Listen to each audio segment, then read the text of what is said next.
पालकांपेक्षा सुद्धा शिक्षक फार महत्वाचा आहे रे तुझ्या आयुष्यामध्ये. आणि वय वर्ष 6 ते एक 14 वर्षापर्यंत हा जो कालखंड आहे ना, जो प्राथमिक आणि माध्यमिकचा जो कालखंड आहे तो फार महत्वाचा आहे. ते मूल 8 तास ऑलमोस्ट शाळेत असतं. सगळ्यात जास्त संबंध त्याचा घरच्यांपेक्षा सुद्धा शिक्षकांशी जास्त येतो. शिक्षक हा नुसता विषय शिकवणारा माणूस नाहीये तुमच्या आयुष्यामध्ये.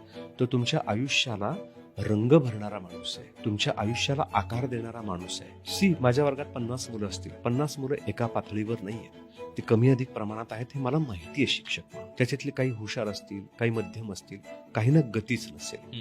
मला ह्या सगळ्यांसाठी एक कार्यक्रम तयार करावा लागतो, जो म्हणजे माणूस म्हणून घडवण्याचा. मार्कात कमी जास्त असतील, ते एकाला 90 मिळतील, एकाला 50 मिळतील, एकाला 40च मिळतील. ठीक आहे, तो त्याच्या बुद्धीप्रमाणे तो काम करेल किंवा त्याच्या गतीप्रमाणे काम करेल. पण हे सगळ्यात समान काय आहे? माणूस म्हणून घडवण्याचं काम.